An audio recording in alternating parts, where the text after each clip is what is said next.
Hi, this is Carol Bow, and this is my week one initial response. Our question this week is to list our top 5 criticisms of online education. I can say that when I first started the MLA program at Baker, my biggest criticism was the isolation that I felt being in the program. And that was due in great part to the fact that there was such a lack of teacher presence in our online classroom. And I think that I really felt like as a student, I had signed up to be in a program where someone with a higher degree than mine, so someone with a master's or a doctoral degree, would be mentoring me, would be teaching me something that they knew that I didn't know. So I felt like I wasn't getting my money's worth and I wasn't benefiting from their expertise. So to me, that was something that I did not like initially about the program. Of course, it's hard to understand that when we see Dr. Langhorst videos because he is present in the classroom, but that was my initial response. When I watched the video by Ms. Kamenetz called DIY-U, where she suggests that we fashion our own education by going online and finding mentors and peer learning and that sort of thing, that eventually that is the only way higher learning will survive. She makes some good points, but I would like to say that I think that part of the reason for being in a program that's accredited, like this program that we're in, is that we know the level or the quality of education that we're going to get based on the professors that we have in the program, and that we are able to get a level of expertise from those professors that we might not be able to get through someone that we have just sought out on the internet. Additionally, I have been in courses where there has been a lot of lateral learning, the peer-to-peer or student-to-student discussion forums with no professor in the classroom. And honestly, sometimes those are not very satisfying discussion forums. Sometimes you need the instructor to say, but this is really the bottom line on this. And one example of that was in our course the last time we were talking about grading policies and late policies. And after the class had discussed it at length, finally Dr. Langhorst said, I am going to let you know that you must have a late policy when you're a teacher. That's part of what you need to do. You need to set that standard.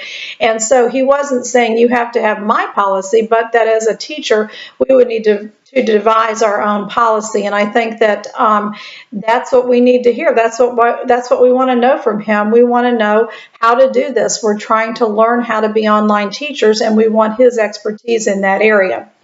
Number 2 would be that I feel like a lack of feedback on assignments is another criticism of online learning that I've experienced personally. The NEA article that we read on standards said that the reasonable length of time for feedback on an assignment would be within a week. And I can say that I have been in courses where I've gone more than half of the 7 weeks and not received one grade, or I've come down to the end of the course and I've had only a few grades, so I had no idea how I was doing, what my grade would be. And I personally like to have some idea of what my grade will be as I'm going into that last week where there may be a lot of points still out there. And so I don't think that's unique to me. I think most people kind of like to know, well, what do I have to, play with in the last week? And it's not even a matter of slacking off. It's just a matter of knowing how much you have to do to get the A if you want the A. I also think if you were dealing with younger students, they can't go that long without having feedback. They need to know if they're learning, and you need as a teacher to know if they're learning. So I think that that is really important and something that needs to be done. I think the other thing is that I got from the NEA article was that they made the statement that the time is right to really set some standards for online learning. And one of the things that needs to be done is that teachers need to be taught how to teach online. And I think that I probably have seen that in some of the teachers that I've had in this program. I have seen, or I've been in courses that I suspect were teachers who actually took a face-to-face curriculum and just plugged it into online.